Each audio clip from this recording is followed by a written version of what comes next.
Good day everyone! Welcome for another video.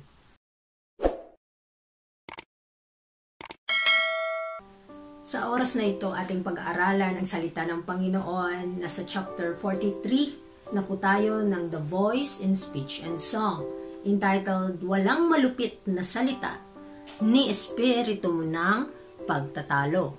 Samahan niyo po ako mga kapatid na atin po itong pag-aralan. Sabi dyan, paggamit ng katotohanan bilang panuntunan.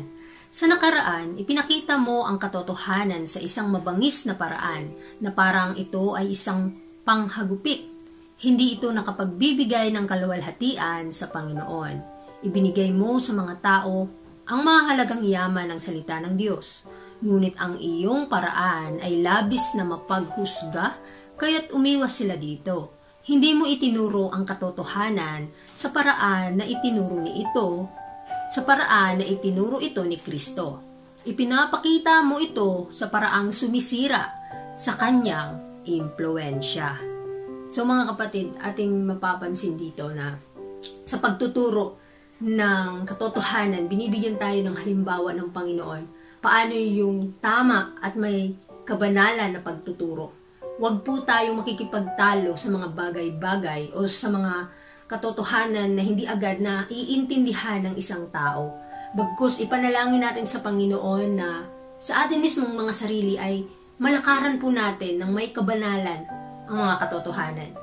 At malinaw na ito'y ating maipapakita sa mga tao upang sila ay makonvert. Kasi wala po tayong kapangyarihan na maniwala sila. Ang importante, itinanim natin sa kanilang mga puso. Kaya, si Kristo po ang ating dakilang halimbawa, paano niya ipinapabatid sa mga tao ang katotohanan. Ang iyong puso ay nangangailangan ng pagpapalakas ng biyaya ni Kristo. Wala po tayong ibang pag-asa, kundi ang biyaya lamang ni Kristo ang siyang magpapatubo ng katotohanan sa bawat puso ng tao. Kaya wag po tayong magulumihanan kung hindi agad tinanggap ang katotohanan ito. Dahil ang obligasyon lamang natin ay ipaalam sa kanila at ang Panginoon na pong bahala kung kailan tutubo ang katotohanan. Walang tulong sa pagkamalupit. Ipangaral ang katotohanan ngunit pigilan ang mga salita na nagpapakita ng malupit na espiritu, sapagkat ang mga salitang iyon ay hindi makakatulong o magbibigay ng kaliwanagan sa sinuman. So, mga kapatid, ngayon nakakalungkot isipin dahil marami tayong mga mensahidor na pinipilit talaga nila na intindihin ng tao ang katotohanan. Huwag po ganun. Dahil ang katotohanan ay may sarili siyang kapangyarihan na siyang magka-convert sa tao. Wala po tayong obligasyon na pilitin ang taong na maniwala sa ating naintindihan. Ang importante, paano natin ito nilalakaran? Naging tapat po ba tayo sa harap ng Panginoon sa pagdala ng katotohanan upang tatawagin tayong epektibong manggagawa? Dahil ang ating buhay dito, mga kapatid, para lang tayong naglalakbay, naghihintay, at habang minumold ng Panginoon yung karakter natin, the more tayong nagtuturo sa mga tao, tayo din mismo ang natututo. Kaya kung may mga taong hindi agad tatanggap, huwag tayong mangamba, huwag tayong magproblema. Dahil ang Panginoon po ang siyang bahala kung paano niya ipapatubo ang katotohanan sa puso ng tao. Sabi dyan, epekto ng isang patak ng sama ng loob. Bawat sermon na iyong ipinapangaral, bawat artikulo na iyong sinusulat, ay maaaring lahat ay totoo. Ngunit isang patak ng kasama ng loob, dito ay magiging lason sa nakikinig o nagbabasa. Dahil sa patak na iyon ng lason, ang isa ay itatakwil ang lahat ng iyong maganda at tinanggap na mga salita. Ang isa naman ay kakain ng lason, sapagkat siya ay mahilig sa mga malupit na salita. Sinusundan niya ang iyong halimbawa at nagsasalita ng gaya ng iyong sinasabi. Sa ganitong paraan, ang kasamaan ay lumalaganap. Isa po itong paalala sa atin na kahit katotohanan pa ang ating sinasabi, paano natin ito ibinabahagi sa mga tao? May sama po ba tayo ng loob na kailangan talaga pipilitin natin na ipakain ang katotohanan ito? Huwag ganun mga kapatid, dahil ang Panginoon ay may binigay sa atin na free will, freedom mga kapatid, na pumili ano ang tama at mali. We need to balance. Balansehin natin ang sistema. Tingnan natin ang maigi, ano yung katotohanan, ano yung kasinungalingan. At alamin natin sa ating mga sarili kung nilalakaran po ba natin ang bawat katotohanan ito. Dahil pagka nagiging pabaya po tayo at sumusunod tayo ng bugso ng ating damdamin, pagka nakarinig tayo sa isang tao ng mga salita na hindi siya tatanggap ng katotohanan dahil mahirap araruhin ang puso na matigas, tandaan natin, tayo mismo ng mga mensahidor ay parang sa ating sinful nature, sa ating natural na nararamdaman, para tayong maiinis, magagalit. Ngunit pagka meron tayong Espiritu ni Kristo, hindi po natin pipilitin ang tao. Hayaan natin na ang banal na Espiritu ang siyang hahawak, ang siyang magpapatubo, ang siyang magpapa-convert sa kaluluwa. Ang importante yung ating magagawa ay ginawa natin. Ang pangako ng Panginoon, makipag-cooperate tayo sa Kanya, magiging successful po ang gawain. Huwag po nating agawan ang banal na Espiritu sa Kanyang gawain.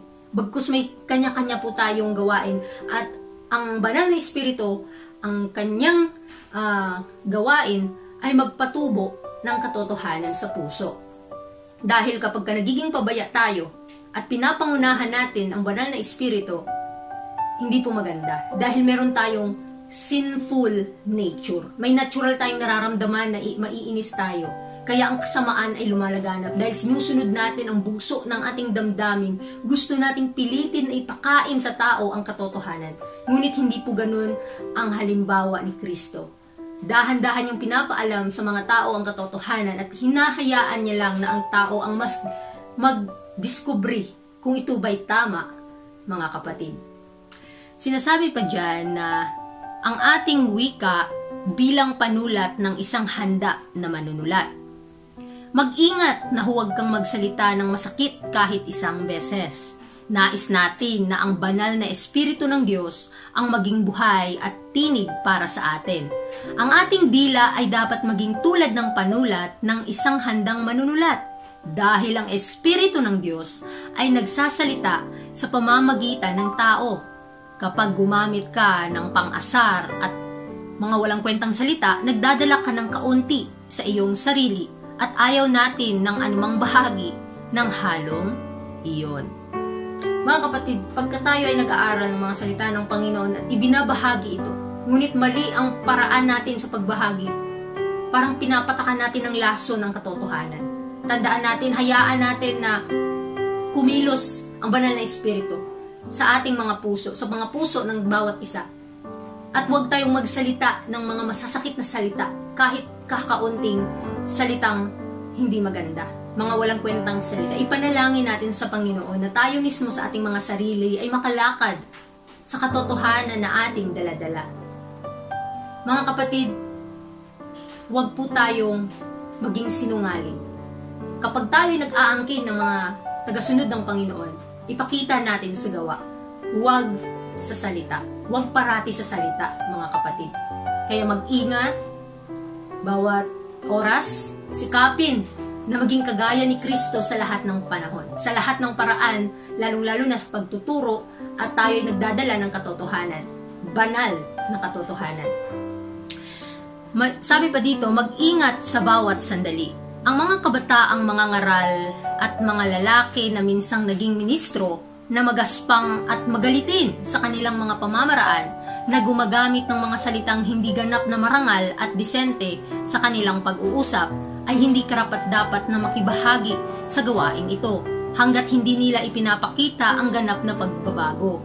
Isang salitang nasabi ng walang pag-iingat ay maaaring makagawa ng higit pang pinsala kaysa sa serye ng mga pagpupulong na kanilang isinagawa na makabuti.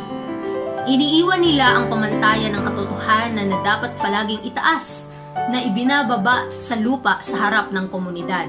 Ang kanilang mga bagong sumasampalataya ay kadalasang hindi umaabot sa higit pa kaysa sa pamantayan na itinaas para sa kanila ng mga ministro.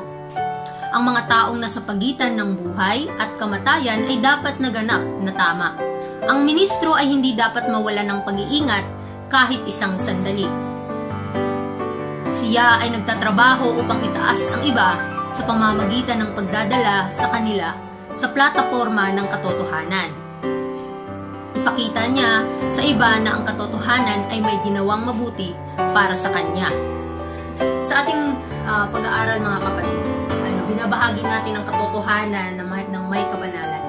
Kapag ang isang tao ay magalitin at hindi siya makakontrol sa sarili niyang magalit sa mga bagay-bagay, hindi siya magiging manggagawa ng Panginoon. Dahil pat mga kapatid na mabago tayo sa ating mga bugso ng damdamin, nawa ay mamatay ang ating mga sariling hangarin at si Kristo ang kanyang espiritu ang siyang manahan sa atin upang maging epektibo tayong tagapagdala ng katotohanan ito. Ipanalangin natin sa Panginoon na mas marami pa tayong maidadalang kaluluwa sa Kanya at hayaan natin na ang bawat isa ay magsaliksik sa kanilang mga sarili, magsaliksik ng banal na kasulatan. May iba-iba po tayong understanding regarding sa katotohanan. Kaya ipanalangin natin, ihingi natin sa Panginoon ang gabay na maihanda ang bawat puso na tanggapin ang katotohanan ito. Dapat niyang makita ang kasamaan ng mga pabaya, magaspang at bastos na pahayag, at dapat niyang iwasan at hamakin ang lahat ng ganitong uri. Maliban kung gagawin niya ito, ang kanyang mga bagong sumasampalataya ay susunod sa kanyang halimbawa. So, nalalaman natin, pagka tayo ay nasigawain ng Panginoon, marami tayong mararanasan ng mga tao na, o may encounter ng mga tao na magagalitin kahit sila ay natagapagdala ng katotohanan. Pagka tayo ay nagiging pabaya sa ating tungkulin at nagiging pinipilit natin ang katotohanan na maniwala ang mga tao, ang mga bagong sumasampalataya, baka sila ay gumaya sa ating maling halimbawa. Kaya nawa ay makita sa ating buhay ang karakter ni Kristo kung papaano niya ibinabahagi ang katotohanan. Huwag tayong maging pabaya sa mga bagay na ito dahil ang Panginoon ay nagbigay na sa atin ng mga katotohanan, pribilehiyo na gampanin o gawin ang kanyang tungkulin. Bigyan natin ng panahon na pag-aralan ng masinsinan at may pag-ibig at kabanalan ang katotohanan ito. Huwag tayong maging pabaya na anuman yung nakikita nating mga negatibong pag-uugali sa ating mismong mga sarili, nawa ay panalangin natin sa Panginoon na mawala ito upang hindi ito maging hadlang sa katotohanan na tinatanggap ng mga tao. Sinasabi pa dyan, mga saradong pinto. Dapat laging tandaan ng bawat isa na hindi tayo dapat mag-anyaya ng pag-uusig. Hindi natin dapat gamitin ang mga salitang malupit at nakakasakit. Iwasan ang mga ito sa bawat artikulo na isinulat at alisin ang mga ito sa bawat talumpati na ibinibigay. Hayaan ang salita ng Diyos ang magpukpok at magpahayag ng pagsaway. Hayaan ang mga limitadong tao na magkubli at manahan kay Hesukristo. Ipakita ang Espiritu ni Kristo. Lahat ay dapat mag-ingat sa kanilang mga salita upang hindi nila ilagay ang mga hindi natin kapwa sa matinding pagsalungat laban sa atin. At bigyan ng dyablo ng pagkakataon na gamitin ang mga di inaasahang salita upang hadlangan ang ating landas.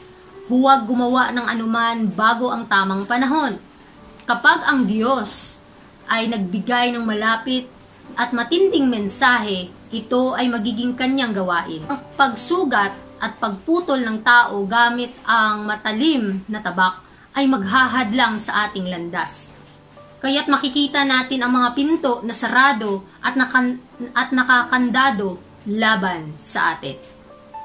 Kaya mga kapatid, kapag tayo ay nagdadala ng katotohanan, hayaan natin na ang Panginoon ang siyang magpapatubo nito. At makikita natin din na maraming mga tao na hindi agad tatanggap. Nakikita natin na may mga puso na sarado pa at mahirap na ito'y buksan. Hindi tayo makakapagbukas kung hindi sa pamamagitan ng banal na Espiritu ng Diyos.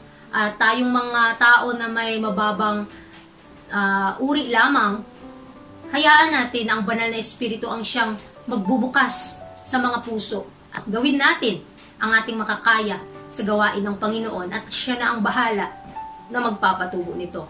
Marami tayong may encounter ng mga tao na hindi agad tatanggap, ngunit doon may purpose ang Panginoon. Paano niya i-build up o paano niya hinuhubog ang ating mga karakter.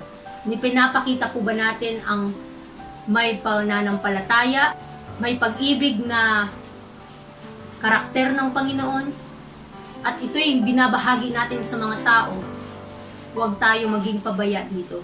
Dahil ang Panginoon ay nagbigay sa atin ng dakilang halimbawa na dapat nating susundin, anuman ang magiging resulta nito.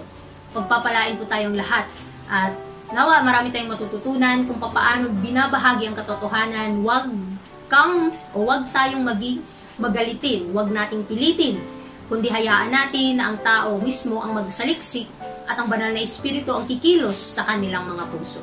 Muli, maraming salamat sa inyong pakikinig and God bless.